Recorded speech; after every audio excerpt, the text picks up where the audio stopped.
ओम शांति। वेद व्यास की गद्दी और हमारे रविंद्र भाई जी, आज मुझे इनको देखकर बहुत सालों के बाद और इनके द्वारा कथा सुनकर बहुत अच्छा लग रहा था, आनंद आ रहा था। कार्तिक मास का महत्व तो अपने आप में बहुत ही, हमारी हिंदू संस्कृति के अंदर बहुत ही महत्व है इसका। कार्तिक मास में कहा जाता है जो पूजा भक्ति पाठ नित्य नियम जो सब करते हैं उसका पुण्य लाभ बहुत प्राप्त होता है। और मैं आपको यहाँ बैठ करके ये बताते हुए खुशी महसूस कर रही हूँ। हमारे लौकिक में हमारी दो बहनें, हम दो बहनें, और दोनों बहनें ईश्वरीय सेवा में समर्पित हैं। और हमारे परिवार में सभी बहुत धार्मिक प्रवृत्ति के हैं। तो मुझे आज जब यहाँ बैठी, मैं ऐसे कभी कथाओं में गई नहीं, लेकिन आज कार्तिक मास की इस कथा में पहली बार आई हूँ, तो मुझे अपने परिवार की बात याद आ गई। हम दोनों बच्चियों को देख करके हमारे परिवार के लोग हमारी माता जी को बोलते थे कि आपने कौन सी बहती गंगा में बीज बोए हैं जो आपको ऐसी दो बच्चियां मिली हैं जो विश्व की सेवा कर रही हैं। और हमारी माता जी जो थे वो बचपन से उन्होंने कभी भी कार्तिक मास को मिस नहीं किया था। सुबह 4 बजे उठकर उन्होंने पूरा नहा के धो करके, लौकिक में जब उन छोटी थी, वो 5 साल की आयु से, तब से वो कार्तिक मास किया करती थी। तो आज मुझे यहाँ आकर के वो पूरा दृष्टांत याद आ गया, उनकी जीवन की कहानी याद आ गई। तो 4 बजे से लेकर के जो 8 बजे का समय है भक्ति के अंदर, ये बहुत पूजा पाठ नित्य नियम करने का समय है। कार्तिक मास तो है ही है, लेकिन नियमित तौर पर भी सुबह 4 बजे से 8 बजे का जो समय है, इस समय में प्रकृति की भी कृपा बरसती है और प्रकृति पति परम पिता परमात्मा की भी पूर्ण रूप से कृपा बरसती है। तो उसका हमें पूरा लाभ लेना चाहिए। और आज का पावन पर्व दीपावली का ये पावन पर्व है, उसकी आप सभी को बहुत बहुत ढेर सारी शुभकामनाएं। दीपावली आप सभी को बहुत बहुत मुबारक हो, मुबारक हो, मुबारक हो। दीपावली पर आज हम सभी पूजन करेंगे, तो मैं ज्यादा तो नहीं, लेकिन इतना जरूर बताना चाहूंगी कि हम दीपावली के इस त्योहार को आध्यात्मिकता के साथ मनाएं, तो हमारी दीपावली में 4 चांद लग जाएंगे। दीपावली के अवसर पर हम विशेष तौर पर माँ लक्ष्मी, माँ सरस्वती और गणेश जी की प्रतिमा रख करके विशेष रूप में पूजन करते हैं। लक्ष्मी जी और माँ सरस्वती जी और साथ में हमारे श्री गणेश जी का जो हम आवाहन करते हैं, उनके पीछे बहुत बड़ी आध्यात्मिकता है। माँ सरस्वती और माँ श्री गणेश जी, जिनका विशेष रूप से आज के दिन महत्व होता है। गणेश जी जो हमारी आध्यात्मिकता के प्रतीकात्मक, जिसमें पूरा ही आध्यात्मिक चित्रण किया गया है। गणेश जी का जिस तरह से हम देखते हैं कि उनका बहुत बड़ा पेट दिखाते हैं, छोटी आंखें दिखाते हैं, सूंड दिखाते हैं, इनके पीछे एक बहुत बड़ा हमारे घर गृहस्थ परिवार पर एक बहुत असर है। जैसे हम कभी किसी से मिलते हैं तो आपस में क्या कहते हैं, भाई मैंने तेरे को ये बात कही है ना, तो इसको अपने किसमें रखना, पेट में रखना। पेट हमारी निशानी है हर बात को समाना। हम परिवार में रहते हैं, एक ने कही दूसरे ने मानी, दोनों बन गए ब्रह्म ज्ञानी। हमारे घर में, परिवार में लड़ाई झगड़े का कारण क्या है? इसकी बात हम उसको कहते हैं, उसकी बात हम उसको कहते हैं। तो गणेश जी जो प्रतीक है, एक दूसरे की बात को समाने का जो उनका पेट प्रतीक है। उनको तो छोटी छोटी सी आंखें दी हैं।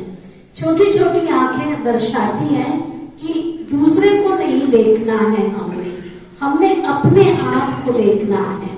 बुरा जो देखन में चला, बुरा न दिखा कोई, जब दिल खोजा आपना, तो मुझसे बुरा ना कोई। तो गणेश जी हमको सिखाते हैं कि हमने किसी की बुराई नहीं देखनी है, बुराई में भी अच्छाई देखनी है। तो वो जो छोटी सी आंखें, वो प्रतीक है अपनी बुराई को देखने की, दूसरे की बुराई को नहीं देखना है। तीसरी सबसे बड़ी बात, उनकी जो सूंड है, सूंड क्या करती है? आपने देखा होगा हमेशा हर चीज को वो देख करके, परख करके फिर स्वीकार करती है। तो परखने की शक्ति, हम घर में, परिवार में रहते हैं तो हर चीज को हमने परखना है, क्या राइट है, क्या रॉन्ग है, और जो राइट है, जो सही है, उसको स्वीकार करना है। तो जब हम इन विशेषताओं को जीवन में धारण करेंगे तो श्री गणेश जी सदा हमारे साथ रहेंगे। सिद्धि विनायक, बुद्धि विनायक हमारे साथ रहेंगे। माँ सरस्वती जो विद्या का प्रतीक है, वीणा वादिनी है, विद्या के आधार पर यानी बुद्धि के आधार पर दुनिया में कहा जाता है सरस्वती के भंडार की महिमा अपरम अपार, बांटो तो बढ़ता जाता है। तो सरस्वती जी का जो भंडार है, अर्थात ज्ञान का जो भंडार है, उसको जितना हम बांटते हैं उतना बढ़ता चला जाता है। तो जिस घर में, परिवार में ज्ञान है, विवेक है, बुद्धि है, गणेश जी अर्थात जो विशेषताएं आपको बताई उन विशेषताओं के साथ है, तो माँ लक्ष्मी जब हमारे परिवारों में आती है, अर्थात धन, क्योंकि धन जो ऐसी चीज है, अगर किसी व्यक्ति के जीवन में आता है तो धन आते आते सबसे पहले उसकी बुद्धि पर अटैक करता है, उसको अभिमान आना शुरू हो जाता है। और अभिमान हम सबको पता है कि वो रावण का प्रतीक है। इसलिए पहले हमें इन मूल गुणों को धारण करना है, तब वो धन हमारे घर में आकर के हमें सुखी जीवन प्राप्त कराता है। इसलिए आप देखेंगे दीपावली के अवसर पर, माँ लक्ष्मी को बुलाने के अवसर पर हम पूरे घर में, पूरे परिवार में रोशनी कर देते हैं दियों की। लेकिन हम लक्ष्मी की सवारी क्या दिखाते हैं? उल्लू दिखाते हैं। अब कितनी इसके साथ आध्यात्मिकता है।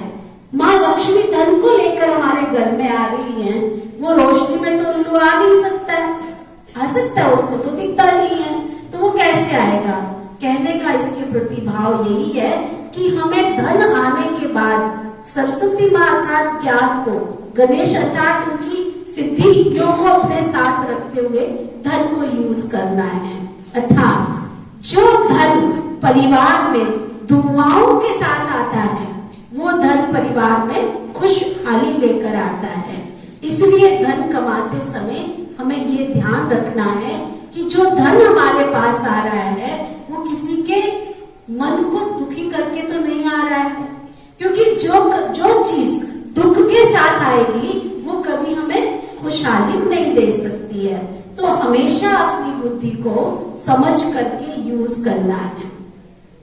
हमारे भाई जी कथा सुना रहे थे, तो सुनाते सुनाते मुझे एक बहुत अच्छी दिल को छूने वाली बात याद आ गई। कहते हैं कि जब श्री राम जी पुल बना रहे थे वानर सेना के साथ में, तो वहां पर वो श्री राम जी के नाम का पत्थर लिख करके डालते थे और वो तैरने लगता था। तो रावण के जो परिवार वाले थे और उनके सभी जो सगे संबंधी थे, उनके पास जब ये समाचार पहुंचा तो उनको बड़ा अंदर में हलचल पैदा हो गई कि तुच्छ सी वानर सेना, और वो तो पुल भी बना रही है और उनके तो पत्थर डालने से पत्थर भी पानी में तैरने लग गए हैं। तो ये समाचार जब रावण जी के पास पहुंचा तो रावण ने कहा, ये क्या बड़ी बात है, ये क्या बात है, चलो मैं भी जाकर के वहां पत्थर तैर के दिखाता हूँ आपको। श्री राम जी वहां पर आए और आकर के उन्होंने पत्थर लिया और पत्थर लेकर के बिना नाम लिखे ही पानी में डाल दिया। वो तो आश्चर्य हो गया, वो पत्थर भी तैरने लग गया। कहते देखा देखा देखो ये पत्थर, ऐसी कोई बड़ी बात नहीं है।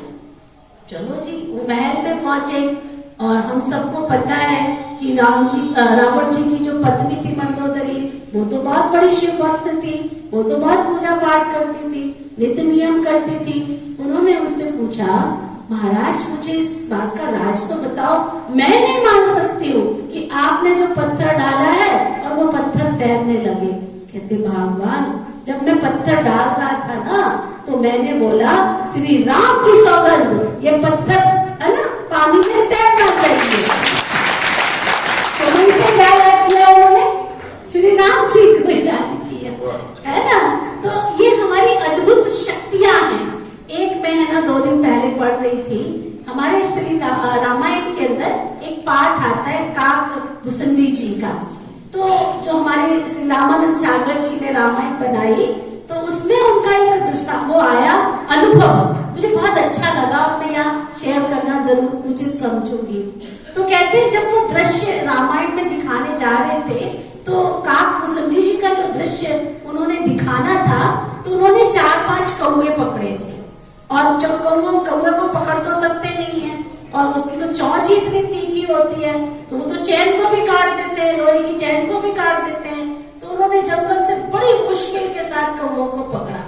उनमें से 4 कौवे पकड़ में आए उनके, और वो 4 कौवे में से एक दिन में 3 कौवे तो उड़ी गए और एक कौवा जो था रात भर जो है वो चैन को काटता रहा। बड़ी मुश्किल हुई और वो तड़फड़ाता रहा उस पिंजरे के अंदर। श्री रामानंद सागर जी वहां पर पहुंचे और पहुंच करके उन्होंने वो कौवा जो वहां पर था और जो दृश्य दिखाना था कि श्री राम जी बालकपन में रोटी लेके बैठे थे और कौवे ने आकर के रोटी उनकी छीन ली थी और वो बहुत रोटी प्यार से ऐसा मांग रहे थे। ऐसा दृश्य रामायण के अंदर आता है। तो श्री रामानंद सागर जी सुनाने लगे, कहते हैं कि मैं वहां उस कौवे जी के पास पहुंचा और मैंने कहा हे काक भुसंडी जी मेरे ऊपर थोड़ी कृपा करो, मेरे ऊपर थोड़ा सा आशीर्वाद दो, मुझे ये दृश्य दिखाना है। और कहते अभी तो मैं इतना बोल ही रहा था और वो कौवे महोदय जी बिल्कुल शांत हो गए और शांत हो गए और वो दृश्य था, मैंने फटाफट बोला शूटिंग की जाए और वो शूटिंग की गई। और कैसे करके उस कौवे ने जाकर के वो जो बालक जिसको श्री राम बनाया गया था और जाकर के उन्होंने रोटी का टुकड़ा उससे लिया और लेकर के जैसा दृश्य था कि फिर वापस जो दृश्य दिखाया, तो कहते ये दैवी शक्ति हमने खुद अपनी आंखों से देखी। तो आज भी भक्ति के अंदर शक्ति है अगर कोई श्रद्धा और भावना के साथ करता है। तो इस दीपावली के पावन पर्व को हम बहुत आध्यात्मिकता के साथ मनाएं, भावना के साथ मनाएं, क्योंकि दुनिया में कहा जाता है श्रद्धा की धरती पर, सुना, श्रद्धा की धरती पर भावना के बीच, जब हम श्रद्धा की धरती पर भावना के बीच डालते हैं तो उसमें विवेक के फूल खिलते हैं, खुशी के फूल खिलते हैं, क्योंकि बिना विवेक के तो कोई कार्य नहीं हो सकता है। तो कोई भी कार्य करने से पहले हमने उसके राइट और रॉन्ग दोनों वे को पहचानना है, जिसको कहा जाता है कि कोई भी कार्य करते हैं तो उसके भूत भविष्य वर्तमान में रहते हुए हमने उसका जो भविष्य में परिणाम होने वाला है उस परिणाम को देखते हुए कर्म करेंगे तो उस कर्म का फल क्या होगा? बहुत मीठा होगा। तो इसलिए हर कार्य को हमने बहुत सोच करके और समझ के करना है। तो इस दीपावली के पावन पर्व पर इस आध्यात्मिकता के साथ हम दीपावली को मनाएं, घर में खुशियों के दीप जलाएं और साथ साथ दीपावली पर जो दीपक जलाते हैं वो प्रकाश का प्रतीक है, वो खुशी का प्रतीक है। तो खुशी कहाँ से मिलती है? दुनिया में कहा जाते हैं किसी को प्यार देंगे तो खुशी मिलेगी, किसी का सम्मान करेंगे तो खुशी मिलेगी, किसी के दुख को बांटेंगे तो खुशी मिलेगी। तो इसलिए इस दीपावली के पावन पर्व पर स्थूल मिठाई बांटने के साथ साथ आज हम सबने क्या करना है, मीठे बोल की मिठाई बांटनी है। मीठा रहना भी है और मीठा सबको बांटना भी है, अर्थात सबको मीठे वचनों की मिठाई देनी है। तो इन्हीं शब्दों के साथ मैं दीपावली की फिर से आप सभी को मंगल कामना करती हूँ। आप खुश रहे, आबाद रहे और सदा जिंदगी में दिन दूनी रात चौगुनी उन्नति करते रहे। और प्रजापिता ब्रह्मा कुमारी श्री विश्वविद्यालय वो भी आपका परिवार है, वो भी आपका घर है। आप जरूर कल सभी आए, मुझे बहुत अच्छा लगा।